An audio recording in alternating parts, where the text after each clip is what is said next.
once again I welcome to you in Peso Group. Okay?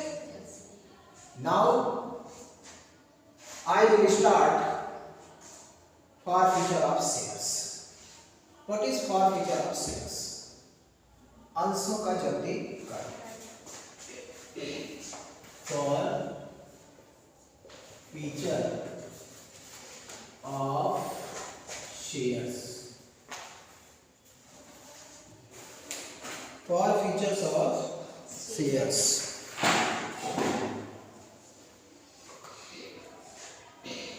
कहाँ ये वाला नहीं है?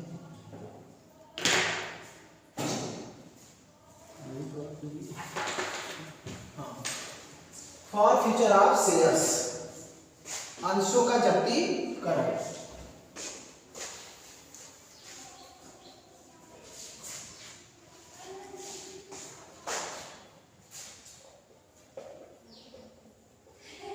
Forfeiture of shares. अंशों का जब्तीकरण. अंशों का जब्तीकरण मीन्स हरण. अंश का हरण कब हो सकता है? अंशों का हरण कब होगा? अभी तक आपने सुना था कि company issued share to the public. Company public को अंश इशू करती थी. अभी तक तो कंपनी क्या करती थी? पब्लिक को अंश इशू करती थी और बोलती थी मेरे अंश को आप लोग क्या करो, लो, और बदले मुझे क्या दीजिए, पैसा. अंश इशू कंपनी क्यों करती है पब्लिक को?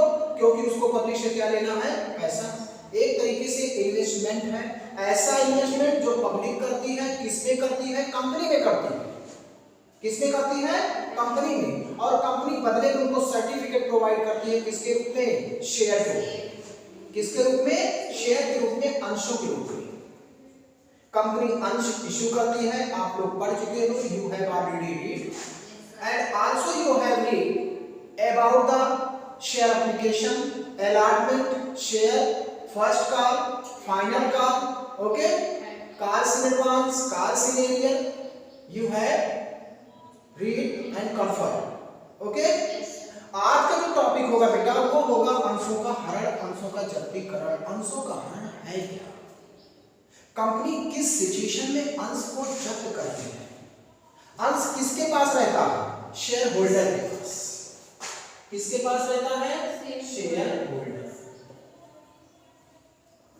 शेयर होल्डर अंशधारी जिसने किसी कंपनी में अंश दिया है, इन्वेस्ट किया है, बदले में उसको क्या मिला? सर्टिफिकेट. किस रूप में? Share certificate. कि आप शेयरधारी हो, आप अंशधारी हो, आपने हमारी कंपनी में इन्वेस्ट किया है, इतना शेयर आपको दिया गया है. ओके बेटा, मान लो एक कंपनी है A limited, issued 10,000 equity shares, 10,000 equity shares of ₹10 each on application ₹2, on allotment ₹5, on first call ₹1, on second and final call कितना रुपए? 5 to 7 और 1 कितना हो गया? 8. 10 रुपए का एक शेयर. एक शेयर का रेट कितना? 10. 10 में से एप्लीकेशन में कितना लिया? 2. अलॉटमेंट में कितना लिया? 5. फर्स्ट कॉल पे कितना लिया? तो फाइनल कॉल पे कितना लेगा? 2. फाइनल कॉल पे कितना लेगा? 20 रुपए. 10 रुपए हुआ. सही तरह एक शेयर का रेट है 10. कंपनी ने इशू कितना किया? 10,000 शेयर कंपनी ने इशू किया है.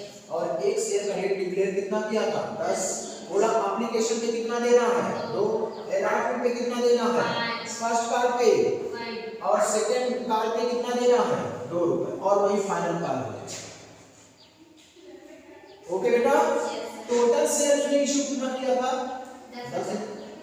जो 10,000 शेयर इशू किया है उस 10,000 में कई शेयर होल्डर होंगे जिन्होंने शेयर लिया होगा कंपनी में। कई ऐसे शेयर होल्डर होंगे जिन्होंने कंपनी में शेयर को लिया होगा।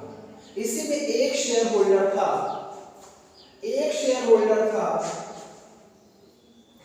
मान लीजिए मिस्टर एक्स। क्या नाम था? Mister x, holder of 100 shares. 100 share की जगह हम कर दे रहे हैं 500। वो कितने शेयर का स्वामी था? 500। कितने शेयर का स्वामी था? मिस्टर एक्स कितने शेयर का स्वामी था? 500 मीन्स उसने कितना शेयर लिया था? 500। और उसको 500 पे कितना देना है? एक शेयर पे 10 रुपए के हिसाब से 5, क्योंकि एक शेयर का रेट कितना है? 10। मान लीजिए आपने किसी कंपनी में 100 शेयर लिया तो आपको कंपनी में कितना पैसा इन्वेस्ट करना पड़ेगा? 100 × 10 टोटल कितना? 1। किसी ने 50 लिया तो 50 × 10 कितना? 500। किसी ने 10 शेयर लिया तो 10 × 10 कितना? 7। टोटल समझ रही हो ना? एक शेयर का रेट कितना है? एक शेयर रेट है 10। मिस्टर एक्स ने कितना शेयर लिया था? एप्लीकेशन फी को कितना देना है? 2। एप्लीकेशन फी कितना देना है? यही हो ना आप लोग? समझ रहे हो ना? एप्लीकेशन फी कितना देना है? अलॉटमेंट में कितना? फर्स्ट कार पे कितना? सेकंड कार पे कितना? अब मिस्टर एक्स का देखिए आप टोटल क्या इनका डिटेल है। मिस्टर एक्स ने एप्लीकेशन पे कितना दिया होगा? एप्लीकेशन पे दिया होगा 500 शेयर्स और एक शेयर का रेट एप्लीकेशन पे है कितना? 2। तो कितना हो गया? 1000। कितना रुपए हो गया? 1000। 500 शेयर्स, एक शेयर का रेट कितना है? 2। तो टोटल अमाउंट कितना हुआ? 1000 एप्लीकेशन पे दे दिया। 1000 क्या कर दिया? किसको दिया? कंपनी के पास आया। कंपनी के पास कितना पैसा आ चुका है? 1000। किसने दिया है? Mister x. अब कंपनी ने अलॉटमेंट किया 500 शेयर। एक शेयर पे रेट कितना है? अलॉटमेंट 5। कितना हो जाएगा? 2500। कितना होगा? 25।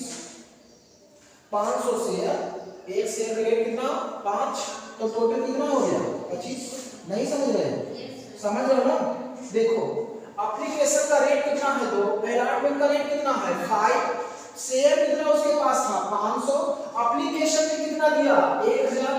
अलॉटमेंट में कंपनी ने कहा कि अलॉटमेंट का पैसा दीजिए, तो कंपनी को अलॉटमेंट कितना मिल गया? 25। इसका मतलब ये हुआ कि ये 1000 और 2500 कंपनी के पास आ चुका है। Application amount and allotment amount already received by the company, and now company will call first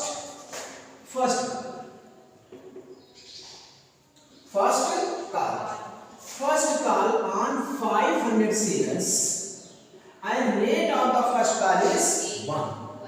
First call on 500 shares and the rate of first call is 1, then total amount will be 500. Okay? On first call, total share 500 and the rate of first call is 1, then total amount will called by the company from the shareholder rupees 500. 500 rupees called by the company from the shareholder कि 500 rupees आप पे कर दीजिए। कौन सा? First call. Okay? But could not pay by the shareholder. Unable to pay the first call by the shareholder. What is the reason? I don't know. रहा होगा कोई रीजन? उसके पास पैसा नहीं रहा होगा। Couldn't pay by the shareholder on the first call rupees 500. Now company will call final call on 500 shares, and final call is the rupees 2. Final call is the rupees 2. Then amount will be 1000. Okay? Now here you can see application rupees 1000 already paid by the shareholder,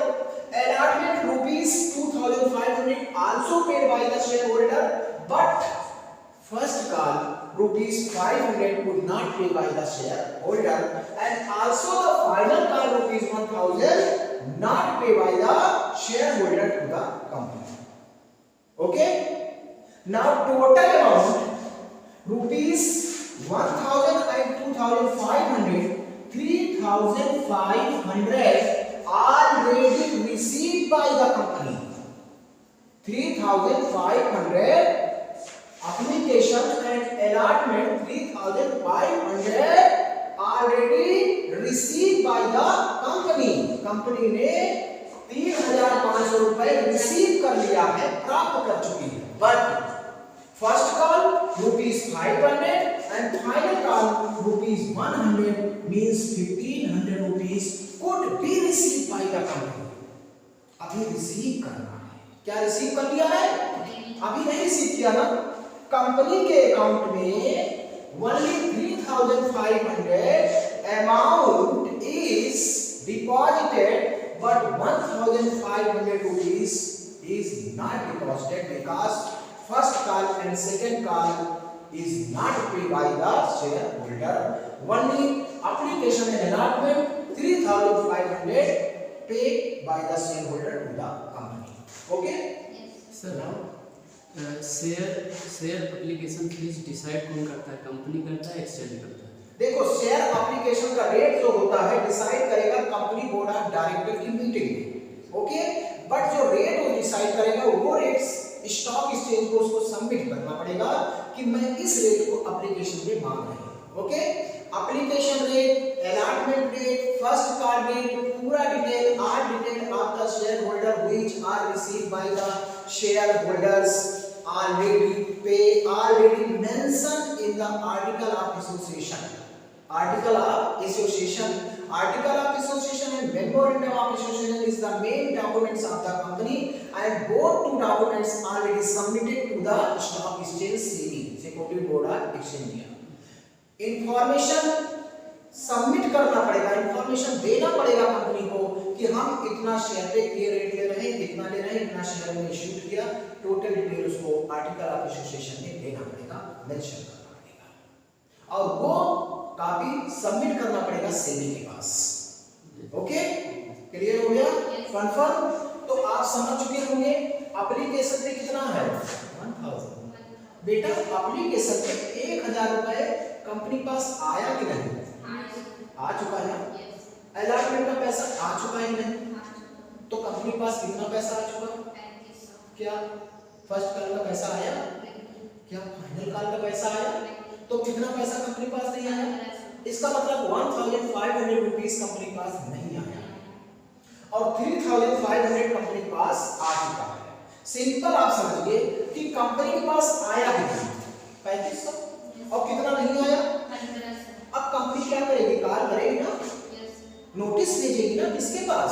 share holder के पास, कि आपका जो बकाया पैसा है payment कर दीजिए. अगर आप ऐसा नहीं करते हो तो मुझे आपके अगेंस्ट कुछ कदम स्टेप लेना पड़ेगा. अगेन इन्फॉर्म करेगी कंपनी किसको? Share holder. And notice will be given 30 days कि आप अमाउंट को पेमेंट कर दीजिए, और उसके बाद भी अगर पेमेंट नहीं करती है तो कंपनी फिर मजबूर हो जाएगी और बोर्ड ऑफ डायरेक्टर की स्पेशल मीटिंग को रखेगी. एक रेजोल्यूशन पास होगा, उसमें प्रस्ताव पास होगा कि क्यों ना इस शेयर होल्डर का नाम कंपनी के शेयर होल्डर के रजिस्टर से हटा दिया जाए और जितना पैसा आया है जब्त कर दिया जाए. मिस्टर एक्स जो थे उनके पास कितना शेयर था? 500. अब मिस्टर एक्स का नाम कंपनी के शेयर होल्डर के जो रजिस्टर होगा उसमें से हटाना ही पड़ेगा. क्यों? क्योंकि आपने बकाया काल पेमेंट नहीं किया और टाइम लैप्स हो चुका है, बीत चुका है, इसलिए आपके शेयर को अब जब्त करने की प्रक्रिया शुरू हो जाएगी. क्या हो जाएगी? जब्त करने की प्रक्रिया शुरू हो जाएगी. और then the condition will provided, condition is applicable, that is the company will decided in the board of director meeting कि शेयर जो है इनका 500 जब्त कर लिया जाए और अमाउंट ऑलरेडी जितना मिला है 3,500 ये पूरा जब्त हो जाएगा और कंपनी के अकाउंट में ट्रांसफर होगा, जिस अकाउंट का नाम होगा शेयर फॉरफीचर अकाउंट। क्या होगा? और जितना इसका पैसा नहीं आया है इसको फिर से कंपनी क्या करेगी? रिवर्स कर देगी, समाप्त कर देगी। इसका मतलब कंपनी के पास रिसीव कितना हुआ? 3500 और नॉट रिसीव कितना हुआ? 1500। कंपनी जब्त कौन सा अमाउंट करेगी बेटा? 1500 की 3500? Very good. जितना पैसा जेब में आया उतने को जब्त कर सकती है। जो पैसा जेब में आया नहीं वो कहां जब्त करेगी? कंपनी के अकाउंट में कितना पैसा आया तो जब्त कितना करेगी? 3500। जब्त कितना करेगी? 3500 ना। तो 3500 कहां पर ट्रांसफर करेगी? एक सेपरेट अकाउंट ओपन करेगी जिसका नाम होगा शेयर फॉरफीचर अकाउंट और उसमें क्रेडिट कर देगी। क्या कर देगी? क्रेडिट। तो अभी आप बताओ ये समझ में आया कि नहीं आया? इसके बाद मैं एंट्री आपको बताने चल रहा हूं। ओके, पहले ये चीज आप नोट कर लीजिए। एंट्री में बताने चल रहा हूं, इसको आप नोट कर लीजिए।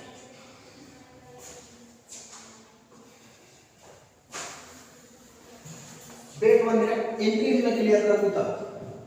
There are 3 entries in the case of forfeiture of shares. 1 minute, wait. There are 3 entries in the case of forfeiture of shares. कितनी एंट्री होगी? 3। फर्स्ट एंट्री अभी मैं आपको क्लियर करता हूं। फर्स्ट एंट्री क्या होगी? When share forfeiture. First entries on forfeiture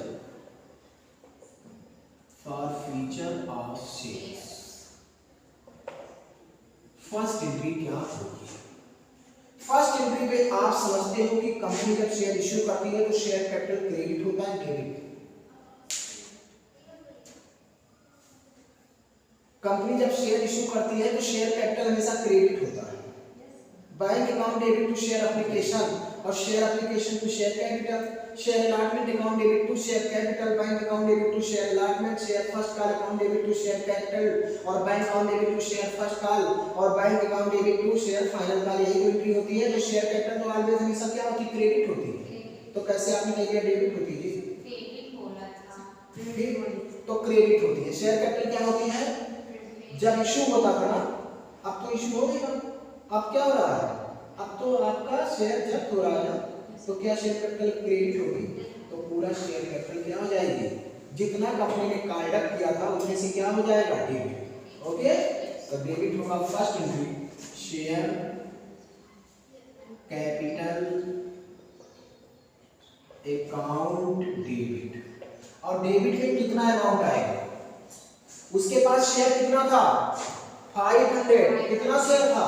500। और शेयर का रेट कितना था? यहां से करता हूं, थोड़ा समझ में आपको क्या आ जाए। स्पेस कम लग रहा है मुझको।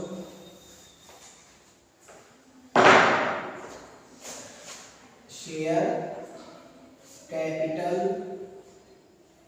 अकाउंट डेबिट कितना? 500 शेयर और रेट कितना है शेयर का? 10। और कंपनी ने पूरा कार्ड किया है ना, तो कितना हो जाएगा डेबिट? 5000। इस तरह शेयर कैपिटल में डेबिट कितना हो जाएगा? 5000। ये सब समझ में आया? 500 शेयर था, एक शेयर का रेट कितना था परवेश? 10 था, तो टोटल डेबिट कितना होगा? 5000। ये क्लियर है? अब क्रेडिट जो होगा कंपनी को जितना फायदा हुआ होगा, कंपनी को कितना फायदा हुआ? 3500 का फायदा कंपनी को हुआ है ना, क्योंकि उसने जब्त किया। तो ये हम ट्रांसफर करेंगे to share forfeiture account, to share forfeiture account. और कितना ट्रांसफर करेगी? 35।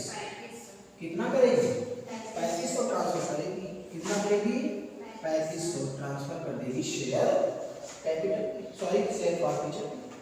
शेयर फॉरफीचर में वो अमाउंट आप क्रेडिट करना जो कि कंपनी ने रिसीव किया। याद रखना, कंपनी ने रिसीव कितना किया? 3500। तो 3500, तो फॉरफीट में ट्रांसफर कितना करेगी? 3500। और कंपनी ने कितना रिसीव नहीं किया है? 1500। वो कॉल्स इन एरिया में ट्रांसफर कर देगी। क्या कर देगी?